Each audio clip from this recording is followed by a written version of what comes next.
en la clase de recuperación que vamos a hacer en la biblioteca se va a buscar precisamente el concepto de etnografía virtual en las bases de datos de la biblioteca, que es ahorita donde vamos a ir.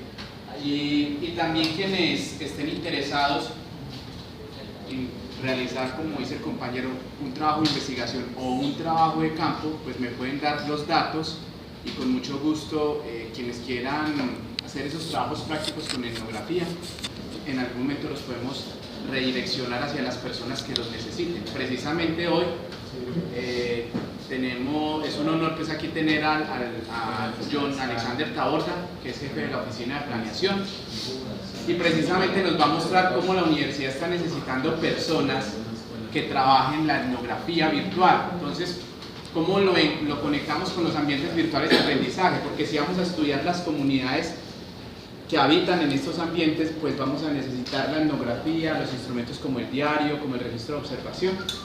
Entonces esto apenas es un abrebocas, porque mi asignatura es ambientes virtuales de aprendizaje, pero ustedes tienen otros seminarios relacionados con metodología de la investigación, y entonces uno asume que de alguna manera pues los tienen allí. Ahora, en mi caso, pues hay muchas personas que también tienen el autoaprendizaje, tienen en internet, buscan información sobre etnografía, y ya en el contexto terminan de aprender lo que... Lo cierto es que hace falta investigación en este campo. Sería muy bueno hacer una investigación en un campo novedoso, distinto. Y la investigación nos permite todo eso.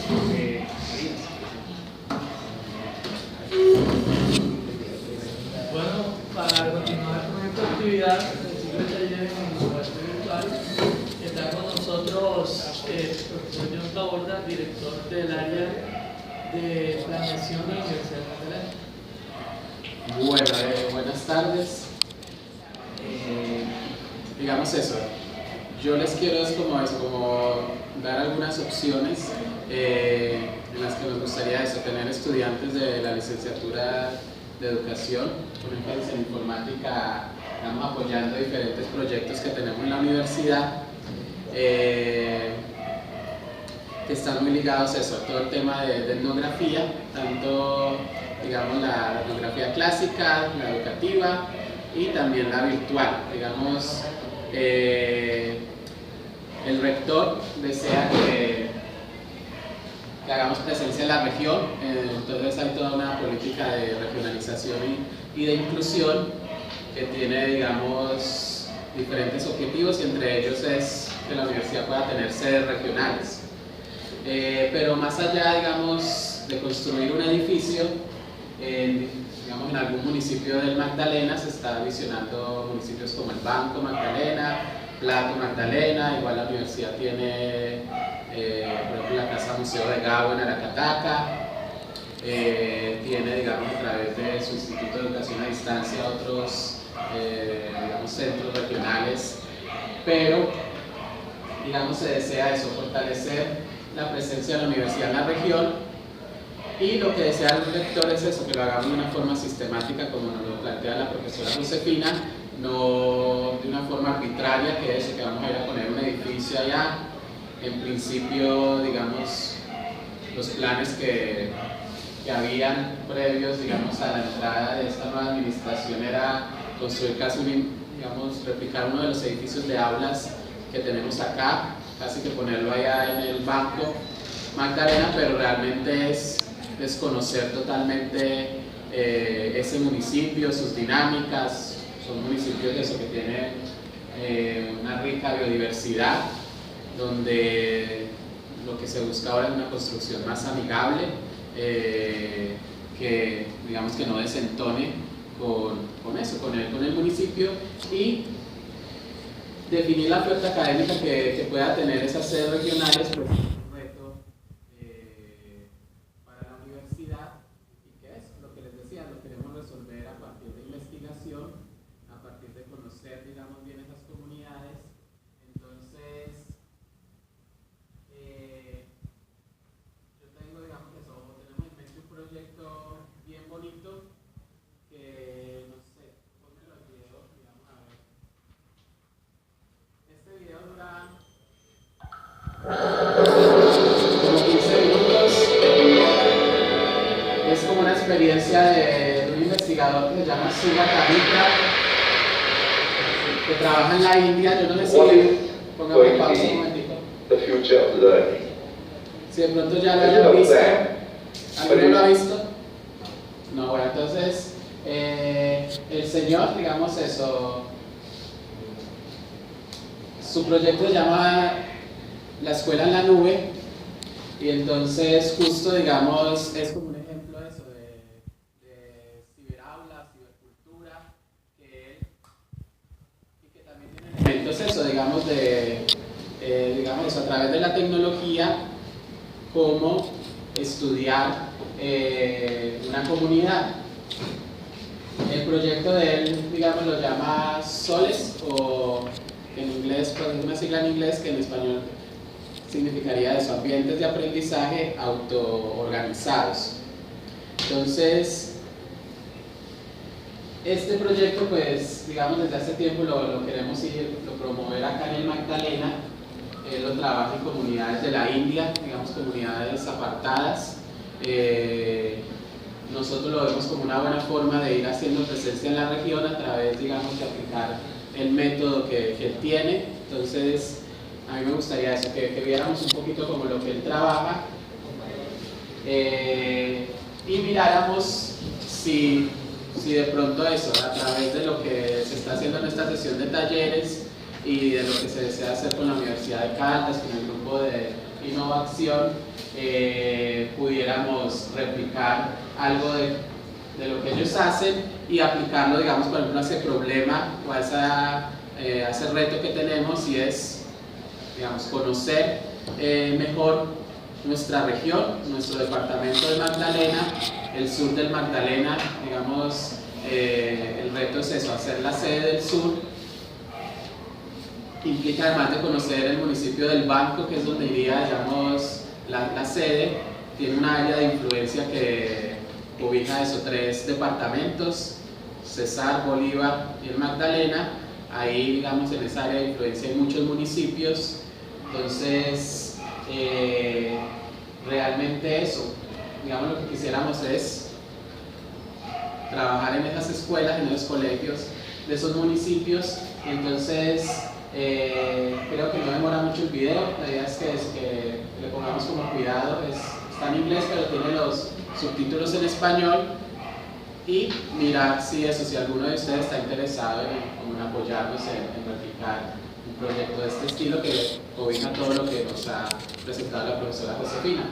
Mucho de etnografía, pero también toda la parte virtual o de tecnología, que de cierta forma nos podría ayudar a vencer el tema de eso, de que estamos distantes de esos municipios, de que tal vez por presupuesto no sea fácil garantizar una presencia, digamos, muy permanente, pero sí la idea es que conozcamos esos municipios. En un proyecto que lo llamamos Caravana Unimagdalena, que lo queremos empezar a ejecutar desde el próximo semestre, y es que, digamos, eso, cada tercer domingo de un mes podamos ir a 2 municipios del Magdalena, ir haciendo como recorridos con diferentes, digamos, ofertas que tiene la universidad. La universidad tiene, digamos, el centro de conciliación, consultorio jurídico, hacen brigadas por diferentes regiones, también la Facultad de Salud, con su clínica odontológica, con la unidad de atención psicológica.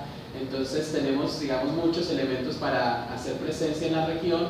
La idea es como darle todo un contexto y de pronto ligarle esta iniciativa de a través, digamos, de eso, de estudiantes de la licenciatura, grupos de investigación, mirar cómo empezamos a trabajar realmente eso, con la comunidad, porque realmente esa universidad en el sur está al servicio de ellos. Entonces no, digamos, desde acá, desde Santa Marta, no, la idea es que no se, digamos, se escoja esa oferta académica sin tenerlos en cuenta a ellos. Entonces, pongamos el video y In order for me to tell you what the plan is, I need to tell you a little story which kind of sets the stage. I tried to look at where did the kind of learning we do in school, where did it come from? And you know, you can look far back into the past, but if you look at present day schooling the way it is, it's quite easy to figure out where it came from.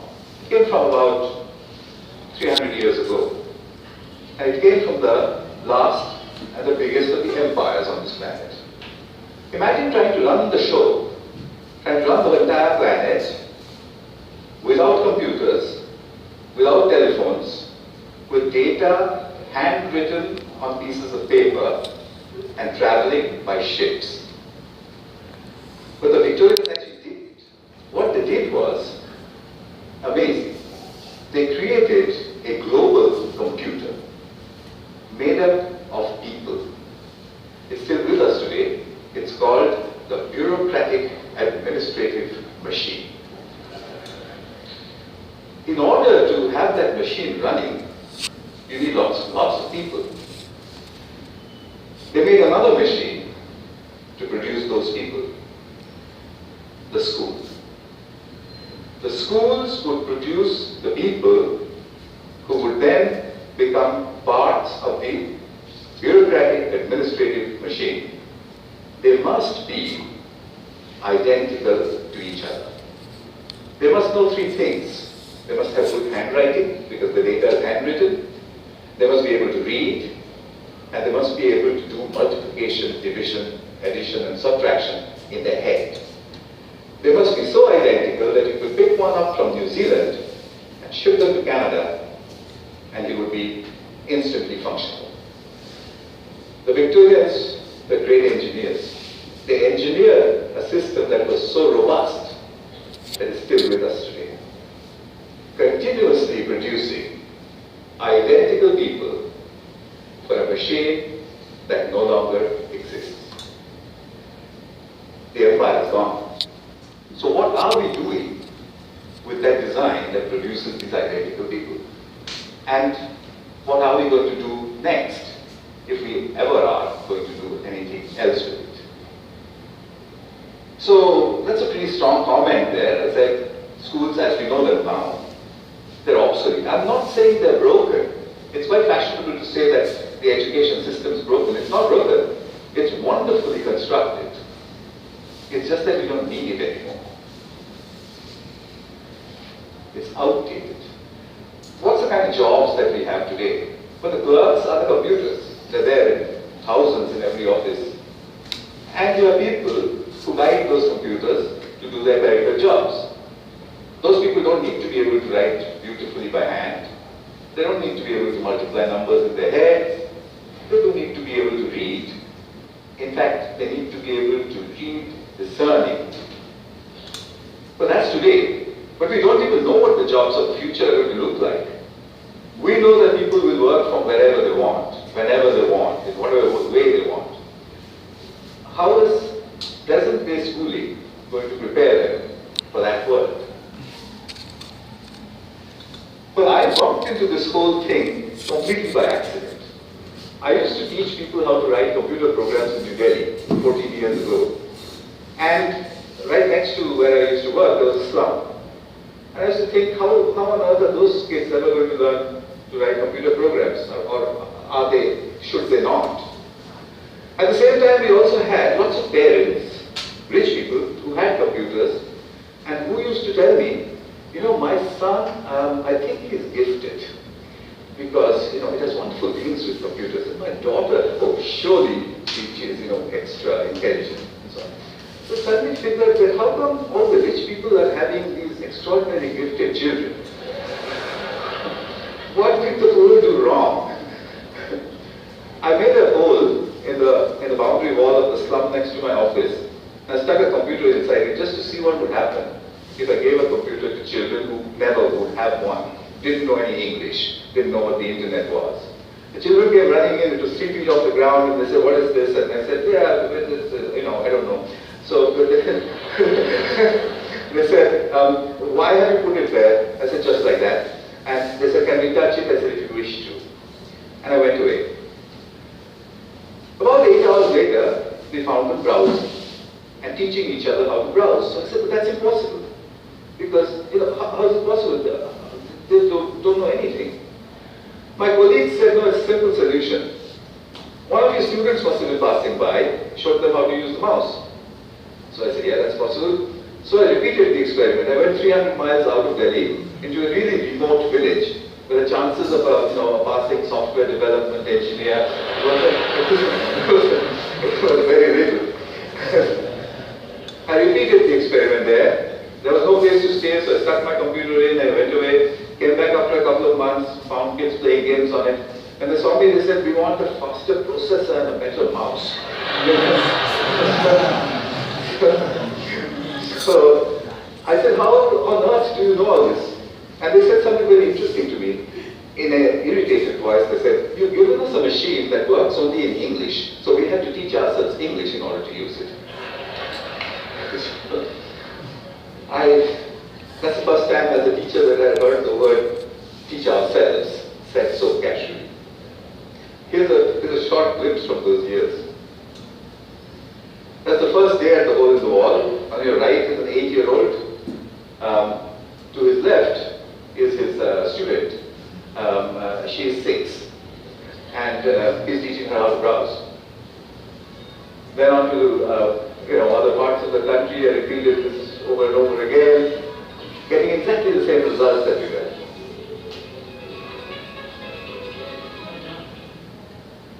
An 8-year-old telling his elder sister what to do.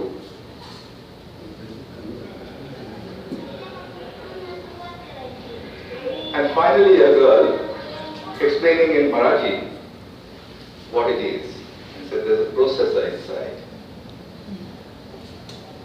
So I started publishing.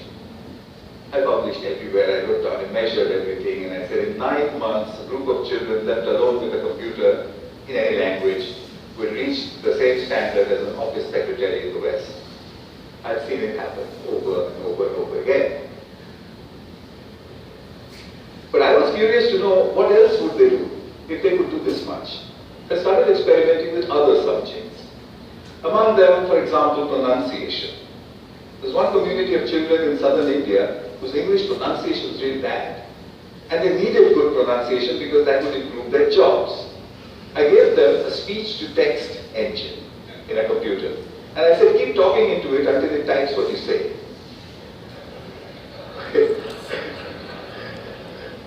They did that, and watched a little bit of it. Nice to meet you. Nice to meet you.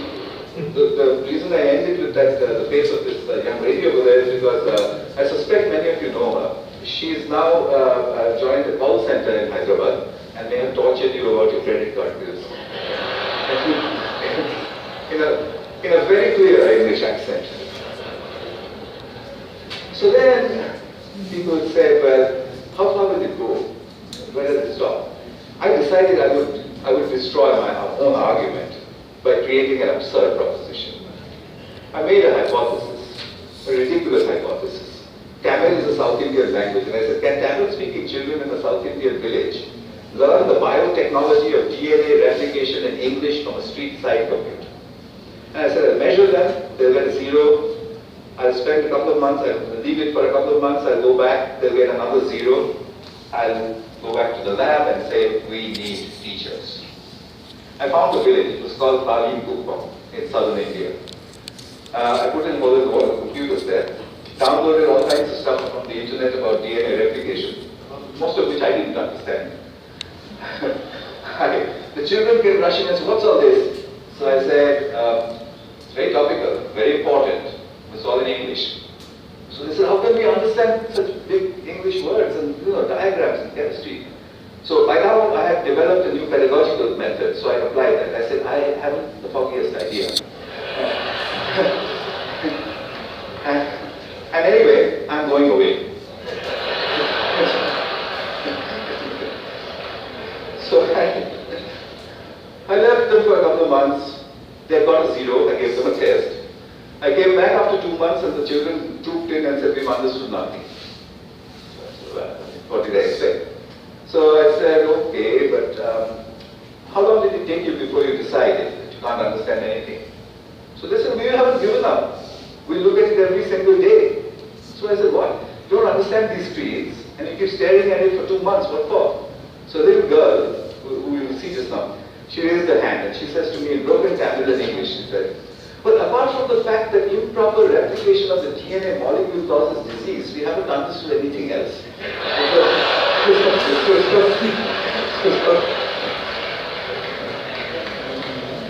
So, I tested them. I got an educational impossibility, 0 to 30% in 2 months in the tropical heat under the computer under the tree in a language that they didn't know, doing something that's a decade ahead of their time. Absurd. But I had to follow the Victorian norm. 30% is a fail. How do I get them to pass? I have to get them 20 more marks. I couldn't find a teacher. What I did find was a friend that they had. A 22-year-old girl who was an accountant, and she stayed with them all the time. So I asked this girl, can you help them? So she says, absolutely not. I didn't have science in school. I have no idea what they're doing under that tree all day long.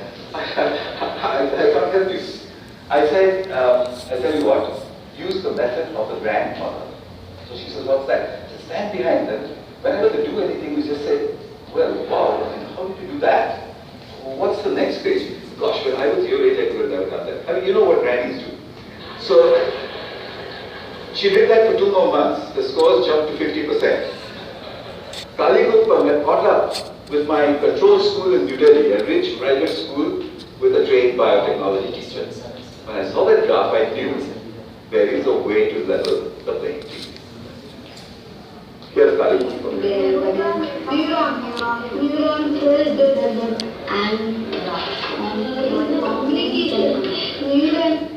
I got the camera angle wrong in that one is just amateur stuff, but what she was saying, as you could make out, was about neurons. But her hands were like that, and she was saying neurons communicate. At 12. So, what are jobs going to be like? Well, we know what they're like today. What's learning going to be like? We know what it's like today. Children poring over with their mobile phones on the one hand, and then reluctantly going to school to pick up their books with the other hand. What will it be tomorrow? Could it be that we don't need to go to school at all? Could it be that at the point in time when you need to know something, you can find out in 2 minutes? Could it be a devastating question? The question that was framed for me by Nicholas Negroponte. Could it be that we are heading towards or maybe in a future when knowing is obsolete? But that's terrible. We are Homo sapiens. Knowing, that's what distinguishes us from the apes. But look at it this way. It took nature 100 million years to make the ape stand up and become Homo sapiens. It took us only 10,000 to make knowing obsolete. What an achievement that is. But we have to integrate that into our own future. Encouragement seems to be the key. If you look at Cookpump, if you look at all of the experiments that I did, it was simply saying, wow, saluting learning. There is evidence from neuroscience. The reptilian part of our brain, which sits in the center of our brain, when it's threatened, it shuts down everything else. It shuts down the prefrontal cortex, the parts which learn. It shuts all of that down. Punishment and examinations are seen as threats. We take our children, we make them shut their brains down, and then we say, perform. Why did they create a system like that? Because it was needed. There was an age in the age of empires when you needed those people who can survive under threat. When you're standing in a trench all alone, if you could have survived, you're okay, you passed. If you didn't, you failed. But the age of empires is gone. What happens to creativity in our age? We need to shift that balance back from threat to pleasure. I came back to England looking for British grandmothers. I put out notices in papers saying, if you're a British grandmother, if you have broadband and a web camera, can you give me 1 hour of your time per week for free? I got 200 in the first 2 weeks. I know more British grandmothers than anyone in the universe. They call it the granny cloud. The granny cloud sits on the internet. If there's a child in trouble, we beam a gran. She goes on the whole Skype. and he sorts things out. I've seen them do it from a village called Diggles. Bueno, digamos, falta creo que eso, que como, será, como 5 minutos, 8 minutos, pero igual creo que vamos que hasta las 4.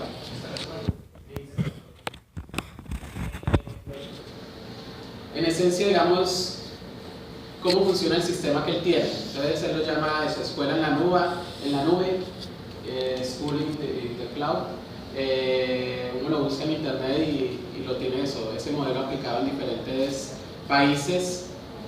En esencia, ¿qué es lo que se busca? Es, por ejemplo, eso, si nosotros logramos garantizar, por ejemplo, eso, en escuelas o en colegios, un computador con una conexión a internet y que haya una comunicación, por ejemplo, por Skype, es un poco lo básico que se necesita para que funcione, digamos, el proyecto como tal, de un ambiente de aprendizaje autoorganizado. En esencia, digamos, lo que se buscaría es eso, compartirles material, de pronto monitorear un poco la receptividad que ellos tienen hacia diferentes materiales. Lo que él ha demostrado es que, digamos, si hay curiosidad por ese material, las personas terminan aprendiendo lo que hay ahí, independientemente si eso está en otro idioma, independientemente si nunca han recibido una formación en esos temas y son demasiado complejos, pero si él los logra enganchar, digamos, está ahí la curiosidad, ellos reciben ese estímulo muy positivamente. Esto, como les decía, hace tiempo lo queremos probar, experimentar acá en diferentes municipios o en escuelas rurales, y realmente no lo teníamos ligado a como a lo que les decía, el proyecto de regionalización o de definir la oferta académica de la sede del sur de la universidad, pero siento que nos podría servir, que sería de pronto una forma, digamos, innovadora de ir conociendo, digamos, esas comunidades a través un poco o aplicando, digamos, conceptos también de la etnografía virtual. Me gustaría presentarles un poquito del contexto del por qué para la universidad es tan importante el tema de la inclusión y el tema de la regionalización, porque de cierta forma es como aplicar el método de Sugata Mitra, de si los logro como enganchar, de que vean, digamos, la importancia que tiene que podamos llegar a otros municipios, que no nos quedemos solo acá como en la parte de Santa Marta, Ciénaga, Fundación, que es como el área de influencia de la sede principal de la universidad, sino que no sé cuántos de acá vengan de otros municipios que no sean Santa Marta, Ciénaga, Fundación. Sí tenemos gente de otros municipios, bueno, pero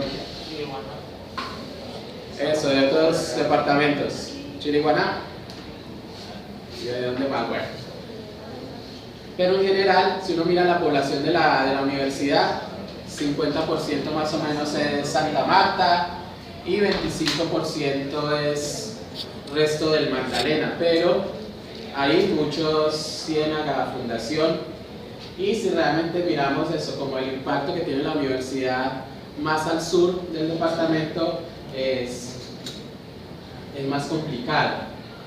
En parte también porque si uno analiza por estado socioeconómico, pues la gran mayoría de nuestra población es de estrato 1 y 2, y entonces un estudiante de estrato 1 de un municipio del sur del departamento le puede quedar más difícil llegar aquí a la universidad en su sede principal. Para eso hay unos programas donde queremos traer becados a los mejores estudiantes hombre y mujer de los colegios oficiales del departamento. Son alrededor de 152 instituciones educativas oficiales en todo el departamento del Magdalena. Creo que hay sin contar Ciénaga de Fundación. Pero esos igual, digamos, nos ayudan en parte, pero no es digamos, no es suficiente, pero sí nos va a ayudar para cerrar, digamos, algunas brechas que hacen que tenemos alrededor de 15 municipios del Magdalena que nunca han logrado admitir un estudiante al programa de medicina. También tenemos las estadísticas con programas como Derecho, Ingeniería Civil.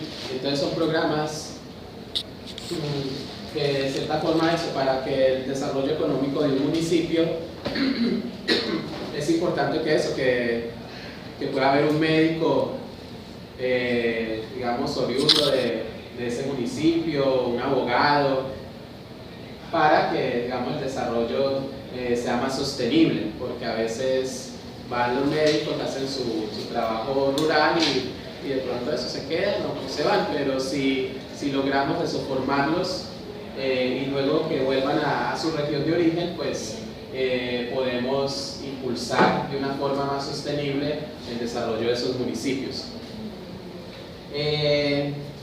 Sino que esta es una presentación que hizo el rector en la asamblea departamental. Un poco esto es como el contexto. Digamos, está todo el tema de lo que pagan ustedes en la sede presencial. Si bien la mayoría pueden ser estrato 1 y 2, entonces estos son los valores promedios, y hay valores máximos y mínimos, ustedes estarán en ese rango. Pero eso, digamos, es como el contexto de por qué queremos llegar a las otras regiones y que eso sea, digamos, que ellos no tengan que incurrir en esos gastos.